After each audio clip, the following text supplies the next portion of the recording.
Olá, alunos! Eu sou o professor Thiago Pérez, vocês já me conhecem, e essa é a nossa segunda aula da disciplina de filosofia, nossa segunda semana de quarentena. Bom, retomando um pouco, então na aula anterior nós falamos sobre cultura e nós fizemos também um trabalho ali no fórum sobre cultura, onde assistimos alguns documentários, sendo Notícias de uma Guerra Particular, um documentário da década de 90, que ao meu ver é mais atual do que nunca, e o outro foi da série Lutas, né? Então o Guerra Sem Fim e o outro Recursos Humanos, né? O que esses documentários eles vão ter em comum, ao meu ver? Eles trabalham com as ideias, valores e percepções, e esse é o conceito de cultura, que são construídos de maneira coletiva, né? Como por exemplo no documentário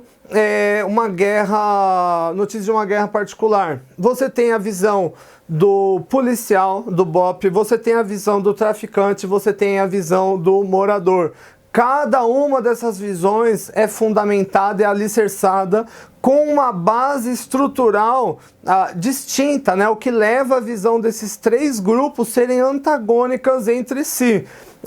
Bom, da mesma forma é interessante notar, por exemplo, um documentário que pelos comentários no fórum, acho que os alunos gostaram bastante, que foi o Recursos Humanos, que a visão, né, a percepção do que foi a escravidão, em larga medida, ela se perpetua até os dias atuais. Ou seja, a escravidão não foi apenas um fenômeno isolado que viveu e morreu lá no século XIX, ao contrário, o estigma, por assim dizer, assim como as oportunidades, em larga medida, ainda são influenciadas do ponto de vista cultural por aquele efeito. Bom, e nessa aula em específico, na aula de hoje, nós vamos falar do modelo cilíndrico, que é um modelo para explicar como a cultura se forma de maneira dinâmica, né, de maneira constante, em simbiose com 4 tipos de variáveis específicas. A princípio, o modelo vai falar de infraestrutura, estrutura social e superestrutura, e nós vamos adicionar mais uma variável, que é o meio ambiente. E eu vou explicar brevemente o que é cada uma, né, dessas lacunas, e depois nós vamos ver alguns exemplos de como essas lacunas podem se relacionar na prática. Então a primeira lacuna, a primeira parte do nosso modelo é o meio ambiente, e que vai corresponder a uma definição. Vamos traçar uma definição bacana: um conjunto de variáveis bióticas e abióticas que se relacionam com a manutenção da nossa vida. Então aqui nós podemos falar o ar, a água, o solo, o clima, assim como o nosso relevo, nossa vegetação, a fauna, a flora de forma geral, enfim, tudo aquilo que vai influenciar largamente a nossa vida. Por exemplo, um lugar com muita radiação, não dá para viver, uma variável ambiental. Ou ainda um lugar que o clima é muito extremo, é muito calor, vai demandar culturalmente um tipo de adaptação. Ou ao contrário, um lugar que é muito frio, vai demandar um outro tipo de adaptação. Ou ainda um lugar, por exemplo, onde existe muita seca, é preciso ter algum tipo de adaptação, por exemplo, para a prática da agricultura. Aliás, é interessante dizer que uma das coisas, né, para a filosofia, um dos pontos que nós podemos colocar em distinção aos demais animais, os seres humanos e os demais animais, é que os seres humanos eles são capazes de colonizar praticamente todo tipo de território através das suas adaptações culturais. Então, se é muito frio, a gente inventa roupa, a gente inventa aquecedor. Aliás, o plano é iniciar de alguma forma a colonização de Marte até 2025, que vai demandar uma série de adaptações. Então, meio ambiente, já entendemos, a base biótica e abiótica daquilo que se relaciona à nossa vida. Então vamos guardar essa definição. Segundo, agora vamos complicar um pouco. Infraestrutura.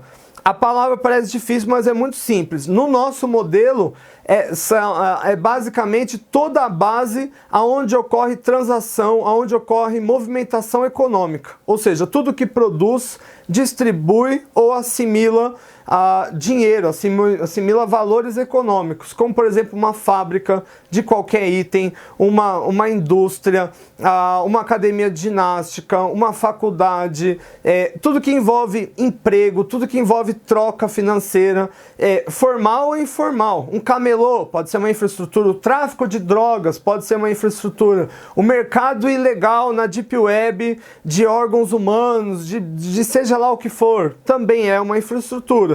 Ou seja, na infraestrutura envolve, do ponto de vista econômico, o fenômeno da oferta e da demanda. Existe a oferta de alguma coisa, qualquer coisa, seja um serviço, um produto legal ou ilegal, e por outro lado uma demanda, e um tipo de demanda agregada, ou seja, aquela demanda que pode se concretizar através de um pagamento, de um tipo de remuneração, etc, etc. Então, só retomando, meio ambiente, base estrutural da vida, né? São as variáveis que vão garantir a nossa vida. Infraestrutura, a base econômica da sociedade. Ainda faltam 2 níveis. O segundo nível, a estrutura social, diz respeito às leis, normas, regras que vão reger a vida humana. Leis que saem da onde? Das instituições, né? Sejam as instituições religiosas. Aqui a gente pode se centrar, para facilitar um pouco a análise, sobretudo a mão do governo, a mão, por exemplo, do governo federal, do governo estadual, do governo municipal, do legislativo, do judiciário, que vai impor regras que vão influenciar a nossa vida, como por exemplo, os sinais de trânsito foram criados por instituições e são fiscalizados por instituições. As regras, por exemplo, do direito tributário foram criadas por instituições e são também fiscalizados e executados por instituições. Então, esse nível estrutura social diz respeito a normas, regra, lei, né? Lei é essa, regra é essa, norma é essa, forçada, né? Fundamentada por instituições. E o último nível é a superestrutura. Aqui a gente pode falar do imaginário coletivo de uma sociedade. É o conjunto de percepções, né, de valores, ideias, né, retomando o conceito de cultura que a gente viu na primeira aula. É aquilo que vai determinar a visão de mundo, né? Por exemplo, o gosto relacionado a estilos musicais. O samba, o sertanejo, o pagode são ritmos muito conhecidos no Brasil e que por conta do imaginário coletivo da sociedade vão ser valorizados de maneira positiva por uma parcela significativa do nosso povo. Agora, o mesmo ritmo em um outro lugar, na Zâmbia, na Nova Zelândia, na Mauritânia, ou ainda em um país islâmico, pode não ter o mesmo tipo de aceitação, pois a visão de mundo é totalmente dicotômica. Ou ainda um outro exemplo, a forma de se vestir. No Brasil, por exemplo, existe um debate, né? Qual é a forma certa de se vestir? A moda vem, a moda vai, mas o fato é, as pessoas elas têm ampla liberdade, né, para decidir o que é certo e o que é errado, né? A gente pode perguntar, por exemplo, uma roupa curta, feminina ou masculina, isso é certo ou errado? Na nossa sociedade, talvez isso seja visto como uma questão facultativa mais correlacionada com a individualidade, ou seja, algo que o indivíduo escolhe, algo que ele não vai sofrer grandes sanções. Agora, em um país, por exemplo, teocrático, né, como o Irã, a forma de se vestir, sobretudo das mulheres, é largamente influenciada por uma percepção coletiva. A burca, né? Aliás, já tentaram até fazer adaptações disso, né? Na França, por exemplo, se tornou muito popular algo chamado burkini, uma espécie de um biquíni, mas em formato de burca para as mulheres muçulmanas. Enfim, o que levou inclusive a boa parte dos franceses a terem preconceito com as mulheres de burkini na praia, o que levou levou o governo posteriormente a colocar isso na ilegalidade. Então, o importante entender agora é que esses 4 pontos que nós falamos, né, meio ambiente, infraestrutura, estrutura social e superestrutura, eles estão casados, eles estão juntos, né, eles são indissociáveis, um vai influenciar o outro. E vamos tentar traçar alguns exemplos em relação a isso. Segunda Guerra Mundial. Foge do arcabouço dessa aula nós esmiuçarmos todas as arestas, né, sobre as condicionantes da Segunda Guerra Mundial, mas vale dizer que houve um descontentamento. A Primeira Guerra Mundial impôs sanções, né, contra a Alemanha, contra a Itália, enfim, e esses países, né, dentre outros, acabaram entrando em um conflito global. O primeiro ponto a se analisar.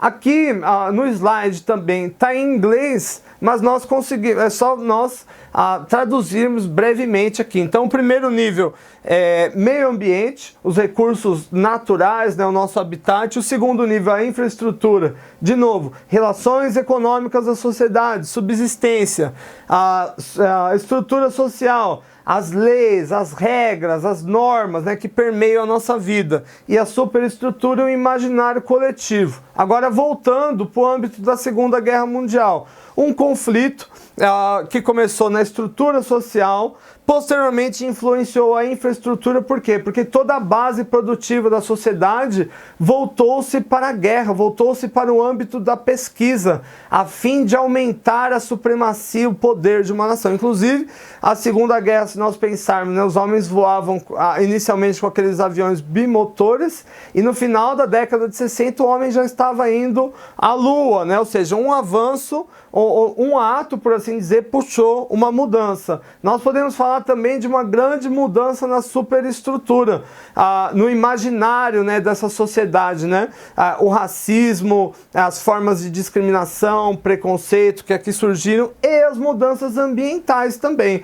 Como, por exemplo, as cidades alemãs, as cidades japonesas, no final da Segunda Guerra Mundial, elas estavam simplesmente destruídas, né? Um outro exemplo, o desastre de Mariana, tanto de Mariana quanto de Brumadinho. Uma variável que inicia na infraestrutura, ou seja, da empresa Vale, que recai sobre o meio ambiente, forçando o governo na estrutura social a traçar novas regras, novas leis, enfim, levar inclusive a Vale à justiça, e uma mudança na superestrutura, na forma de se pensar a sociedade. Bom, é isso. Dúvidas, sugestões, estou disponível no fórum, e no fórum também tem uma atividade para nós interpretarmos a crise atual do coronavírus por esse modelo. Primeiro, o coronavírus é uma variável ambiental, ele está no meio ambiente. Segundo, aí 3 perguntas. Como o coronavírus está influenciando a infraestrutura, ou seja, o mercado, a base econômica da sociedade? Segundo, como os governos estão reagindo a isso, estão sendo influenciados pelo coronavírus? E terceiro, como o imaginário coletivo da nossa sociedade está sendo influenciado pelo coronavírus? É isso aí, meus alunos. Muito obrigado. Dúvidas, sugestões, eu fico à disposição, e vamos manter a quarentena, vamos levar a sério e vamos vencer esse vírus. Tchau, tchau, gente.